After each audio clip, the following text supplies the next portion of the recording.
ഇപ്പോൾ നമ്മുടെ single stage അതുപോലെ ഡബിൾ സ്റ്റേജ് റെസിപ്രോക്കേറ്റിംഗ് എയർ കംപ്രസറിൻ്റെ പ്രോബ്ലംസ് ആണ്. നമുക്ക് ക്വസ്റ്റ്യൻ നോക്കാം. A single stage reciprocating air compressor is compressing 2 kilogram of air per minute at 1 bar 20 degrees centigrade and leaves and delivers it at 7 bar.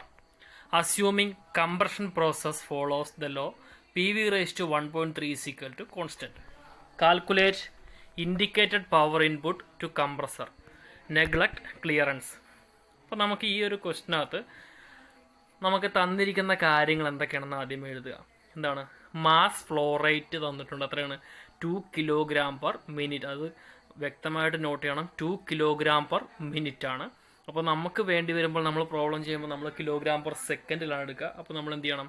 അതിനെ divided by 60 ചെയ്യുമ്പോൾ നമുക്ക് 2/60 എന്ന് പറയുന്നത് നമുക്ക് എത്ര കിട്ടും? 0.0333 എന്ന് നമുക്ക് അവിടെ നിന്ന് കിട്ടും ആൻസർ. ഓക്കെ, നമുക്കിനി അടുത്തത് ഇൻടേക്ക് പ്രഷർ എന്ന് പറഞ്ഞാൽ P1 തന്നിട്ടുണ്ട്. എത്രയാണ്? 1 bar. That is 1 × 10⁵ Nm². അടുത്ത ഇൻടേക്ക് ടെമ്പറേച്ചർ തന്നിട്ടുണ്ട്. T1 = 20 degree centigrade. നമ്മൾ ഒരിക്കലും ടെമ്പറേച്ചറിനെ ഡിഗ്രി സെൽഷ്യസിൽ നമ്മൾ കാൽക്കുലേറ്റ് ചെയ്യാൻ ഉപയോഗിക്കരുത്. എന്ത് ചെയ്യണം? +273 കൂടെ ആഡ് ചെയ്തിട്ട് അതിനെ കെൽവിനിലാക്കണം. അതായത് 20 + 273 293 കെൽവിനാണ് നമുക്ക് T1 എന്ന് പറയുന്നത്. അടുത്ത ഡെലിവറി പ്രഷർ ഓഫ് എയർ എന്ന് പറഞ്ഞാൽ P2 ആണ്. = 7 bar ആണ്. That is 7 × 10⁵ Nm². ഇനി compression process follows the law, PV raised to 1.3 = constant എന്ന് പറഞ്ഞിട്ടുണ്ട്. അപ്പോൾ നമുക്കിവിടെ എന്താണ് നമ്മുടെ എൻ കംപ്രഷൻ ഇൻഡെക്സ് ഇല്ലെങ്കിൽ ഇൻഡെക്സ് ഓഫ് കംപ്രഷൻ എന്ന് പറഞ്ഞാൽ N = 1.3 ആണ്. അപ്പോൾ നമുക്ക് ക്വസ്റ്റിനകത്ത് നമുക്ക് തന്നിട്ടുണ്ട് ഇൻഡിക്കേറ്റഡ് വർക്ക് കണ്ടുപിടിക്കാനാണ് നമ്മുടെ ഈ പ്രോബ്ലം. നമ്മുടെ ഈ ക്വസ്റ്റിനകത്ത് നമുക്ക് എന്താണ് വേണ്ടത്? Calculate indicated power input to compressor ആണ് നമുക്ക് കണ്ടുപിടിക്കണം. നെഗ്ലക്റ്റ് ക്ലിയറൻസ് എന്ന് തന്നിട്ടുണ്ട്. ഓക്കെ, അപ്പോൾ നമുക്ക് വിത്ത് ക്ലിയറൻസിൽ നമുക്ക് എന്താണ് നമ്മുടെ ഇൻഡിക്കേറ്റഡ് വർക്ക് ഇൻപുട്ടിൻ്റെ ഇക്വേഷൻ ഇതാണ്. W പോളിയോട്രോപ്പിക് = N/n-1 × P1V1 × P2/P1 n-1/n-1 Joule/cycle ആണ്. അപ്പോൾ നമുക്കിവിടെ ഈ PV raised to 1.3 = ഈ കോൺസ്റ്റന്റ് എന്ന് പറഞ്ഞിരിക്കുന്നതുകൊണ്ടാണ് നമ്മളിവിടെ ഇപ്പോൾ പോളിയോട്രോപ്പിക് കംപ്രഷനായിട്ട് നമ്മൾ എടുത്തിരിക്കുന്നത്. അപ്പോൾ നമുക്കിവിടെ ക്യാരക്ടറിസ്റ്റിക്സ് ഗ്യാസ് ഇക്വേഷൻ നമുക്കറിയാം. P1V1 = mRT1 ആണ്. അതിൽ R എന്ന് പറയുന്നത് നമുക്ക് എന്താണ്? ഗ്യാസ് കോൺസ്റ്റന്റ് ആണ്. ക്യാരക്ടറിസ്റ്റിക്സ് ഗ്യാസ് കോൺസ്റ്റന്റ് ആണ്. ദാറ്റ് ഈസ് 287 Joule/kg ആണ്. M എന്ന് പറഞ്ഞാൽ mass flow rate of air in kg/min ആണ്. നമ്മളിവിടെ P1V1 പറയുന്നത് നേരത്തെ ഇക്വേഷൻ, അത് P1V1 പകരം നമുക്ക് അപ്പോൾ എന്തുകൊണ്ട് കൊടുക്കാം? mRT1 എന്ന് അവിടെ സബ്സ്റ്റിറ്റ്യൂട്ട് ചെയ്യാം. ഓക്കെ, mRT1 കൊടുക്കുക. അപ്പോൾ നമ്മുടെ ഇക്വേഷൻ എന്ത് വരും? n/n-1 × mRT1 × P2/P1 n-1/n-1 Joule/min എന്ന് നമുക്കവിടെ കിട്ടും. ഓക്കെ, ഇനി ഇവിടെ നമ്മൾ ചെയ്യുമ്പോൾ n നമുക്കറിയാം 1.3 ആണ്. അത് വിട്ടു കൊടുക്കുക. ഈ 2 എന്ന് പറയുന്നത് നമുക്ക് എന്താണ്? മാസ് ഫ്ലോ റേറ്റ് ആണ്. M ആണ്, kg/min ആണ്. അപ്പോൾ നമുക്കിവിടെ ഇത് കാൽക്കുലേറ്റ് ചെയ്യുമ്പോൾ കിട്ടുന്ന ആൻസർ Joule/min അത് ഓർത്തോളുക. ഓക്കെ, ഇൻറ്റു 287 R ആണ്. T1 293 ആണ്. ബാക്കിയെല്ലാം നമ്മൾ സബ്സ്റ്റിറ്റ്യൂട്ട് ചെയ്യുമ്പോൾ നമുക്ക് കിട്ടുന്ന ആൻസർ 728,788.66 × 0.566 എന്ന് വരും. That is 413,101.23 Joule/min. ഓക്കെ, ഇനി ഇതിനെ Joule/second ആക്കണമെങ്കിൽ നമ്മൾ എന്ത് ചെയ്യണം? ഡിവൈഡഡ് ബൈ 60 ചെയ്യണം. ഓക്കെ, ഡിവൈഡഡ് ബൈ 60 ചെയ്യുമ്പോൾ Joules/second, അതായത് Nm/s, അതായത് നമുക്കതിനെ വാട്ട്സ് എന്നാണ് പറയുന്നത്. Nm/s ആണ് നമ്മുടെ വാട്ട്സ് എന്ന് പറയുന്നത്. അപ്പോൾ നമുക്ക് power input to the compressor എന്ന് പറയുന്നത് എന്താണ്?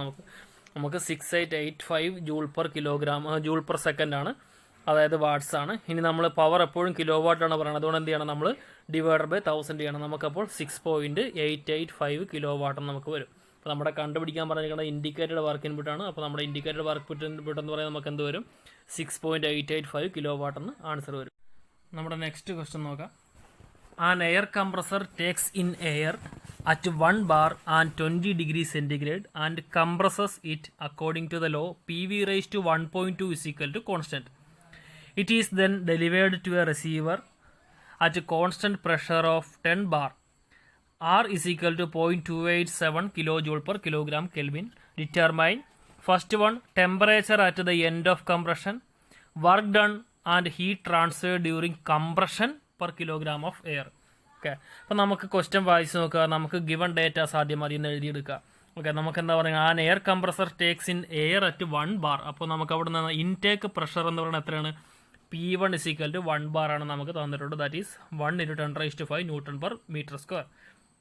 അടുത്ത ഇൻടേക്ക് ടെമ്പറേച്ചർ നമുക്ക് T1 20 ഡിഗ്രി സെൻറ്റിഗ്രേഡ് ആണ്. That is 20 + 273 293 kelvin.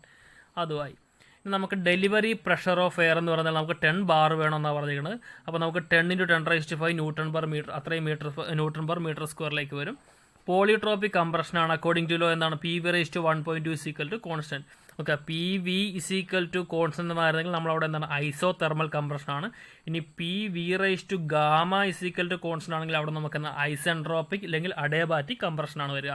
ഇത് ഈ 1.4നും അതേപോലെ 1നും ഇടയിലാണ് നമ്മളുടെ എന്നിൻ്റെ വാല്യൂ എങ്കിൽ നമ്മളതിന് പോളിട്രോപ്പിക് കംപ്രഷൻ എന്നാണ് പറയാറ്. അപ്പോൾ ഇൻഡെക്സ് ഓഫ് കംപ്രഷൻ എന്ന് പറഞ്ഞാൽ 1.2 ആണ്.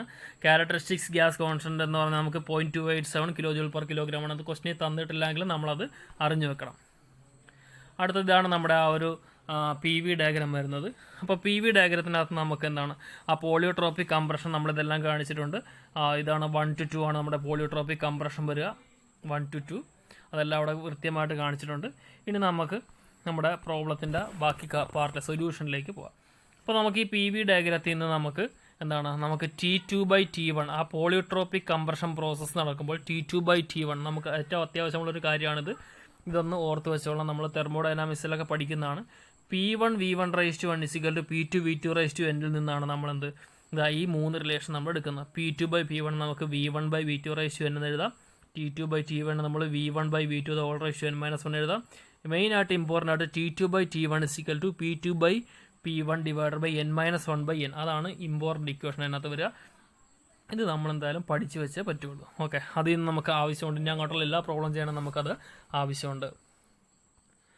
ഓക്കെ, അപ്പോൾ നമുക്ക് ഈ പോളിയോട്രോപ്പിക് കംപ്രഷൻ്റെ കേസിൽ T2/T1 is equal to P2/P1 n-1/n എന്നാണ്. അപ്പോൾ നമുക്കവിടെ P2 എന്ന് പറഞ്ഞാൽ 10 ആണ്, P1 എന്ന് പറഞ്ഞാൽ 1 ആണ്. റേസ്റ്റ് നമ്മളെല്ലാം കൂടി നമുക്ക് 1.467 വരും. അതിൽ നിന്ന് നമുക്ക് എന്ത് കണ്ടുപിടിക്കാൻ പറ്റും? T2/T1 നമുക്ക് ഒരു വാല്യൂ 1.467 കിട്ടിയെങ്കിൽ T2 നമുക്ക് എന്താ പറയുക 1.467 × T1 എന്ന് കിട്ടും. അപ്പോൾ നമുക്ക് 430 കെൽവിൻ നമുക്കവിടെ T2ൻ്റെ വാല്യൂ കിട്ടും. ഓക്കെ, അപ്പോൾ നമുക്ക് T2 കിട്ടി എത്ര? Temperature at end of compression കിട്ടി എത്രയാണ്? 460 കെൽവിൻ നമുക്കവിടെ ആൻസർ കിട്ടി. ഇനി അടുത്ത് നമുക്ക് പോളിയോട്രോപ്പിക് ഒരു വർക്ക് ഇൻപുട്ടിൻ്റെ ഇക്വേഷൻ നമുക്കറിയാം. നേരത്തെ ചെയ്ത അതേ കാര്യം തന്നെ n/n-1 × P1 V1 × P2/P1 n-1/-1 joule per സൈക്കിളാണ്. ഓക്കെ, നമുക്ക് ഇനി നമ്മുടെ ഗ്യാസ് ഇക്വേഷൻ അറിയാവുന്നതാണ്. P1 V1 is equal to mRT1. അപ്പോൾ നമ്മുടെ ക്വസ്റ്റിനിൽ പറഞ്ഞിട്ടുണ്ട് എന്താണ് മാസ് ഓഫ് എയർ എന്ന് പറയുന്നത് നമുക്ക് എന്താണ് 1 കിലോഗ്രാം. അതായത് നമുക്ക് കണ്ടുപിടിക്കാൻ പറഞ്ഞിരിക്കുന്നതാണ് പെർ കിലോഗ്രാമിലുള്ള വാല്യൂ കണ്ടുപിടിക്കാനാണ്. അല്ല, പെർ കിലോഗ്രാം എന്ന് പറഞ്ഞാൽ നമുക്കവിടെ മാസ് എത്ര എടുക്കണം? 1 കിലോഗ്രാം ആയിട്ട് എടുക്കണം. അപ്പോൾ നമുക്കിവിടെ എന്താണ് പോളിയോട്രോപ്പിക് എന്ന് പറയുന്നത് നമുക്ക് അതിൻ്റെ ഇക്വേഷൻ എഴുതി.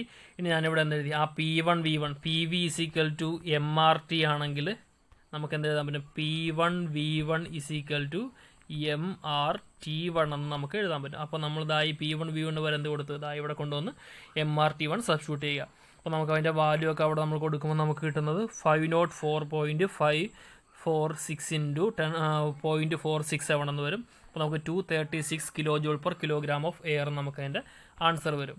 ഓക്കെ, ഇനി നമുക്ക് ഇൻഡിക്കേറ്റഡ് വർക്ക് ഇൻപുട്ട് എന്ന് പറയുന്നത് നമുക്ക് എന്താണ് പോളിയോട്രോപ്പിക്കിൻ്റെ കേസ് ഏതൊക്കെ നമുക്ക് ഇൻവോൾവ് ചെയ്യും? നമുക്കിപ്പോൾ ഒരു work input to the compressor എന്ന് പറയുമ്പോൾ നമ്മൾ ഈ ഇക്വേഷൻ വെച്ച് കണ്ടുപിടിച്ചതെന്ന് പറഞ്ഞാൽ നമുക്ക് എന്താണ് ഫ്ലോ വർക്ക് ഉണ്ടാവും ഡ്യൂറിങ് സെക്ഷൻ, അതേപോലെ തന്നെ ഫ്ലോ വർക്ക് ഡ്യൂറിങ് ഡെലിവറി ഉണ്ടാവും, അതുപോലെ തന്നെ പിസ്റ്റൺ ഡിസ്പ്ലേസ്മെൻറ്റ് അതായത് നോൺ ഫ്ലോ പ്രോസസ്സായ ഇല്ലെങ്കിൽ കംപ്രഷൻ ചെയ്യാൻ നേരത്തുള്ള ആ ഒരു വർക്ക് ഉണ്ടാവും.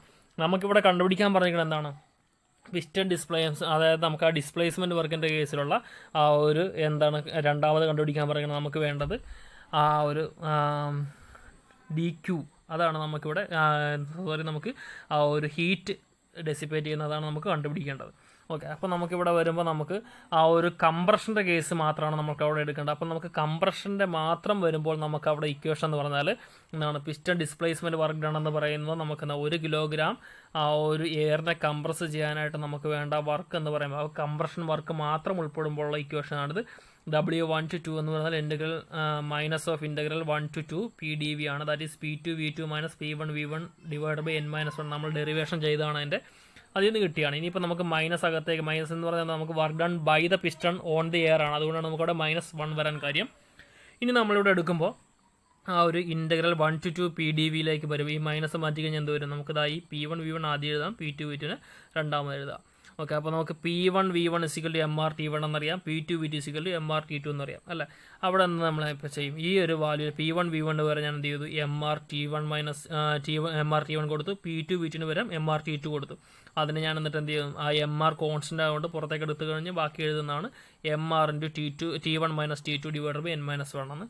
അവിടെ നമ്മുടെ വാല്യൂസ് എല്ലാം കൊടുക്കുക. നമുക്ക് ഇതിനകത്ത് എല്ലാം അറിയാവുന്ന വാല്യൂ ആണ്. T1 അറിയാം, T2 അറിയാം, R അറിയാം. അത് സബ്സ്റ്റിറ്റ്യൂട്ട് ചെയ്യുമ്പോൾ നമുക്ക് അവിടെ എന്ത് കിട്ടും? Minus value 196.595 kJ/kg of air നമുക്ക് അവിടെ കിട്ടും. വർക്കാണ് കിട്ടിയത്. കംപ്രഷൻ്റെ കേസിലുള്ള മാത്രമുള്ള വർക്ക് ഡൺ നമുക്കിവിടെ കിട്ടി. ഇനി നമുക്ക് എന്ത് കണ്ടുപിടിക്കണം? നമ്മുടെ ഫസ്റ്റ് ലോ വെച്ചിട്ടാണ് നമുക്കിവിടെ ഹീറ്റ് കണ്ടുപിടിക്കേണ്ടത്. ആ ഒരു ഹീറ്റ് ഡെസിപ്പേറ്റ് ചെയ്യുന്നത് നമുക്ക് കണ്ടുപിടിക്കണം. അപ്പോൾ നമുക്ക് Q = അതിൻ്റെ ഇക്വേഷൻ എന്താ പറയുക? Q = work plus work 1 to 2, അതായത് compression work plus change in internal energy. അതാണ് ഫസ്റ്റ് ലോ വെച്ചിട്ട് നമുക്ക് വേണ്ടത്. അവിടെ നമുക്കപ്പോൾ ഇക്വേഷൻ വെച്ചിട്ട് നമുക്ക് കണ്ടുപിടിക്കാം. അപ്പോൾ ഇവിടെ നമുക്ക് അതിന് വേണ്ടിയിട്ട് എന്താണ്? ഇനി ഇപ്പോൾ നമുക്ക് ചേഞ്ച് ഇൻ ഇൻറ്റേർണൽ എനർജി വേണം. ഇൻറ്റേർണൽ എനർജിയുടെ ഇക്വേഷൻ എന്ന് പറഞ്ഞാൽ MCV ΔT ആണ്, അതായത് change in temperature × MCV. Okay, M നമുക്കറിയാം 1 ആണ്. അടുത്ത specific heat at constant volume എന്ന് പറഞ്ഞാൽ 0.718 kJ/kg ആണ്. അപ്പോൾ നമുക്ക് അവിടെ ബാക്കിയുള്ള T1 T2 ഒക്കെ അറിയാം. നമ്മളത് സബ്സ്റ്റിറ്റ്യൂട്ട് ചെയ്യുമ്പോൾ നമുക്ക് എന്ത് കിട്ടി? 98.36 kJ/kg ഓഫ് എയർ കിട്ടി. ഓക്കെ, അപ്പോൾ നമുക്കിവിടെ പോസിറ്റീവ് സൈൻ ഇൻഡിക്കേറ്റ് ചെയ്യുന്ന എന്താണ്? ഇൻറ്റേർണൽ എനർജി പോസിറ്റീവ് എന്ന് പറഞ്ഞാൽ എന്താണ്?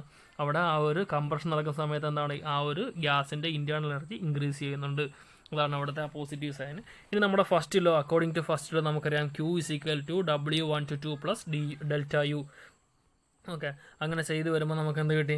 നമുക്ക് W എന്ന് പറഞ്ഞാൽ എന്താണ്? -196.59 പ്ലസ് 98.36. അപ്പോൾ നമുക്ക് കിട്ടുന്ന വാല്യൂ എന്ന് പറഞ്ഞാൽ -98.235 kJ/kg ഓഫ് എയർ. ഓക്കെ, അപ്പോൾ നമുക്ക് ഇവിടെ നെഗറ്റീവ് സൈൻ എന്താണ്? Heat rejected from the air to surroundings ആണ്. അതുകൊണ്ടാണ് നമുക്കിവിടെ എന്ത് മൈനസ് സൈൻ വരാൻ കാരണം. അപ്പോൾ നമുക്ക് കണ്ടുപിടിക്കാൻ പറഞ്ഞ കാര്യങ്ങളെല്ലാം നമ്മൾ കണ്ടുപിടിച്ചു. എന്താണ്? ടെമ്പറേച്ചർ കണ്ടുപിടിച്ചു. എത്രയാണ്? T2 = 430 Kelvin ആണ്. അടുത്ത വർക്ക് ഡൺ ഡ്യൂറിങ് കംപ്രഷൻ കണ്ടുപിടിക്കാൻ പറഞ്ഞു. നമ്മൾ -196.595 കണ്ടുപിടിച്ചു. ഹീറ്റ് ട്രാൻസ്ഫർ ഡ്യൂറിങ് കംപ്രഷൻ കണ്ടുപിടിക്കാൻ പറഞ്ഞാൽ നമുക്കത് -98.235 എന്ന് പറഞ്ഞ വാല്യൂ നമുക്കവിടെ കിട്ടി. ഓക്കെ, അതാണ് നമുക്ക് ആ ഒരു പ്രോബ്ലം. ഇനി അടുത്തത് പ്രോബ്ലം നമുക്ക് A single stage single acting air compressor 30 cm bore and 40 cm stroke runs at 200 rpm. The suction pressure is 1 bar at 50 degrees centigrade and the delivery pressure 5 bar. Determine the indicated mean effective pressure and the indicated power required to run it when compression is isothermal and compression follows the law PV/1.25 is equal to constant and compression is reversible adiabatic. Reversible adiabatic എന്ന് പറയുന്നതാണ് നമ്മുടെ എന്ത്? Entropy constant ആയിട്ടുള്ളത്. Neglect the clearance and also calculate the isothermal efficiency in each of the above cases. അപ്പോൾ നമുക്കിവിടെ എന്ത് കണ്ടുപിടിക്കണം? ഇവിടുത്തെ എല്ലാത്തിൻ്റെയും ആ ഒരു കംപ്രഷൻ ഐസോതെർമൽ ആയിരിക്കുമ്പോൾ, കംപ്രഷൻ പോളിയോട്രോപ്പിക് ആയിരിക്കുമ്പോൾ, കംപ്രഷൻ റിവേഴ്സിബിൾ അഡയബാറ്റിക് അല്ലെങ്കിൽ ഐസെൻട്രോപ്പിക് ആയിരിക്കുമ്പോഴുള്ള എന്ത് കണ്ടുപിടിക്കണം? ഇൻഡിക്കേറ്റഡ് മീൻ എഫക്റ്റീവ് പ്രഷർ കണ്ടുപിടിക്കണം. അതേപോലെ തന്നെ ഇൻഡിക്കേറ്റഡ് പവർ റിക്വേർഡ് കണ്ടുപിടിക്കണം. അതേപോലെ തന്നെ ഇതിൻ്റെ എല്ലാ കേസിലും എന്ത് ഐസോതെർമൽ എഫിഷ്യൻസിയും കണ്ടുപിടിക്കണം. ഓക്കെ, അപ്പോൾ നമ്മുടെ ഗിവൺ ഡേറ്റാസ് ഇതൊക്കെയാണ്. എന്താണ്? Bore of the compressor cylinder D തന്നിട്ടുണ്ട്, 0.3 മീറ്റർ ആണ്. സ്ട്രോക്ക് ഓഫ് ദ പിസ്റ്റൺ തന്നിട്ടുണ്ട് 0.4 metre. Speed of compressor N = 200 rpm. Suction pressure of air എന്ന് പറഞ്ഞാൽ നമുക്ക് 1 bar ആണ്. ടെമ്പറേച്ചർ T1 എന്ന് പറഞ്ഞാൽ നമുക്ക് 288 കിട്ടും. ഡെലിവറി പ്രഷർ എന്ന് പറഞ്ഞാൽ 5 bar ആണ്, ദാറ്റ് ഈസ് 5 × 10⁵ Nm/m². അടുത്തത് നമുക്ക് കാരക്ടറിസ്റ്റിക് ഗ്യാസ് കോൺസ്റ്റന്റ് 0.287 kJ/kg നമുക്ക് അടുത്ത ഒന്നാമത്തെ കേസ് നമ്മുടെ കംപ്രഷൻ ഐസോതെർമലാണ്. അതായത് PV = കോൺസ്റ്റന്റ് ആണെങ്കിൽ എന്താണ്? നമ്മൾ വർക്ക് ഐസോതെർമൽ എന്ന് പറഞ്ഞാൽ നമുക്കറിയാം P1 V1 log P2/P1 J/cycle ആണ്. ഓക്കെ, ഇനി ഇവിടെ നമുക്ക് V1 കണ്ടുപിടിക്കണം. V1 എന്ന് പറഞ്ഞാൽ എന്താണ്? Volume of air enters the cylinder during suction stroke ആണ്. അതിനെയാണ് നമ്മൾ എന്ത് പറയുന്നത്? Sept volume of the cylinder എന്ന് പറയുന്നത്, നെഗ്ലക്റ്റിംഗ് ക്ലിയറൻസ് വോളിയം. അപ്പോൾ നമുക്ക് എന്ത് വരും? π/4 d² × L ആണ്. നമുക്ക് ആ സിലിണ്ടറിൻ്റെ ആ ഒരു ഏരിയ ആണ്, വോളിയമാണ് നമുക്ക് സെപ്റ്റ് വോളിയം എന്ന് പറയുന്നത്. അപ്പോൾ നമുക്ക് π/4 × 0.32 × 0.4 ചെയ്യുമ്പോൾ നമുക്ക് 0.0282 m³ എന്ന് കിട്ടും. അപ്പോൾ ഇതിൽ നമുക്ക് എന്താണ് W ഐസോതെർമൽ നമുക്ക് കണ്ടുപിടിക്കാം. എല്ലാ വാല്യൂസും കൊണ്ട് സബ്സ്റ്റിറ്റ്യൂട്ട് ചെയ്യുക. അപ്പോൾ നമുക്ക് ഇവിടെ നിന്ന് എന്താണ് 453861.61 ജൂൾ പെർ സൈക്കിൾ എന്ന് നമുക്ക് ഐസോതെർമൽ വർക്ക് കിട്ടും. ഓക്കെ, ഇനി നമുക്ക് വേണ്ട എന്താണ് indicated power required run the compressor എന്ന് പറയുമ്പോൾ എന്താണ് indicated work input per unit time unit time എന്നാണ് പറയുന്നത്. അതായത് indicated work input per cycle. ഇത് നമുക്കൊരു സൈക്കിളിൻ്റെ കേസാണ് കിട്ടിയത്. നമ്മൾ അതേ ഇൻറ്റു N/60 ചെയ്യുമ്പോഴാണ് നമുക്ക് എന്താവുക, നമുക്ക് ആ ഒരു total work done per second നമുക്ക് കിട്ടുക. അതായത് ജൂൾസ് പെർ സെക്കൻഡിലേക്ക് നമുക്കത് കിട്ടുക. അതായത് ഈ കിട്ടിയ ഐസോതെർമൽ വർക്ക് ഇൻപുട്ട് പെർ സൈക്കിളിന് നമ്മൾ എന്ത് ചെയ്യണം, ഇൻറ്റു N/60 ചെയ്യണം. അപ്പോൾ നമുക്ക് 4538.61 ഇൻറ്റു N എന്ന് പറഞ്ഞാൽ 200 ഡിവൈഡ് ബൈ 60 ചെയ്യുമ്പോൾ നമുക്ക് 1528.71 ജൂൾസ് പെർ സെക്കൻഡ് എന്ന് കിട്ടും. ഓക്കെ, അപ്പോൾ നമുക്കതിനെ കിലോ വാട്ടിലേക്ക് കൊണ്ടുവരുമ്പോൾ 15.128 കിലോ വാട്ട് എന്ന് കിട്ടും. അപ്പോൾ നമുക്ക് ഇൻഡിക്കേറ്റഡ് വർക്ക് ഇൻപുട്ട് ഇല്ലെങ്കിൽ കിട്ടി. അത് നമുക്കിനി എന്ത് വേണം, indicated power required run the compressor എന്ന് പറഞ്ഞാൽ നമുക്ക് ഇത്രയും വാല്യൂ കിട്ടി. ഇനി നമുക്ക് അതിൽ നിന്ന് മീൻ എഫക്റ്റീവ് പ്രഷർ എന്ന് പറഞ്ഞാൽ എന്താണ് PM കണ്ടുപിടിക്കണം. Indicated work done required per cycle divide by swept volume. Okay, അപ്പോൾ നമുക്ക് indicated work done required per cycle എന്ന് പറഞ്ഞാൽ നമ്മൾ എന്താണ് 4538 ആണ്. അതുകൊണ്ട് ഒന്ന് ഇവിടെ സബ്സ്റ്റിറ്റ്യൂട്ട് ചെയ്യുക. ഡിവൈഡ് ബൈ സെപ്റ്റ് വോളിയം നമ്മൾ കണ്ടുപിടിച്ചിട്ടുണ്ട് 0.0282 ആണ്. അത് ചെയ്യുമ്പോൾ നമുക്ക് 160943.61 ന്യൂട്ടൺ പെർ മീറ്റർ സ്ക്വയർ എന്ന് കിട്ടും. അതിനെ നമ്മൾ ബാറിലേക്ക് കൊണ്ടുവരാനായിട്ട് എന്താണ് ഡിവൈഡ് ബൈ 10⁵ ചെയ്യുമ്പോൾ നമുക്ക് 1.609 ബാർ എന്ന് കിട്ടും. ഇതാണ് നമ്മുടെ ഇൻഡിക്കേറ്റഡ് മീൻ എഫക്റ്റീവ് പ്രഷർ എന്ന് പറയുന്നത് ഫസ്റ്റ് കേസിൻ്റെ പറയുക. ഇനി നമുക്ക് അടുത്ത ഇതേപോലെ തന്നെ എന്ത് കണ്ടുപിടിക്കാനുണ്ട്, second case compression is polytropic that is PV/1.25 constant എന്ന് പറയുമ്പോൾ അവിടെയും നമ്മൾ എന്താണ് നമുക്കറിയാവുന്ന ഇക്വേഷൻ നമുക്കറിയാം. W പോളിട്രോപ്പിക്കിൻ്റെ ഇക്വേഷൻ നമുക്ക് N/N-1 into P1 V1 into P2/P1 the whole raise to N-1/N -1 ആണ്. അവിടെ എല്ലാ വാല്യൂസും നമുക്കറിയാവുന്നതാണ്. സബ്സ്റ്റിറ്റ്യൂട്ട് ചെയ്യുക. P1 അറിയാം, V1 അറിയാം, എല്ലാം നമുക്കറിയാം. നമുക്കത് സബ്സ്റ്റിറ്റ്യൂട്ട് ചെയ്യുമ്പോൾ നമുക്ക് കിട്ടുന്നത് 5354.188 ജൂൾ പെർ സൈക്കിളാണ്. അവിടെയും ജൂൾ പെർ സൈക്കിളാണ് കിട്ടിയത്. അതിന് നമുക്ക് ജൂൾസ് പെർ സെക്കൻഡ് ആക്കാനായിട്ട് എന്ത് ചെയ്യണം, ഇൻറ്റു N/60 ചെയ്യണം. അപ്പോൾ 5354 ഇൻറ്റു 200/60 ചെയ്യുമ്പോൾ നമുക്ക് 17847.29 ജൂൾസ് പെർ സെക്കൻഡ് എന്ന് കിട്ടും.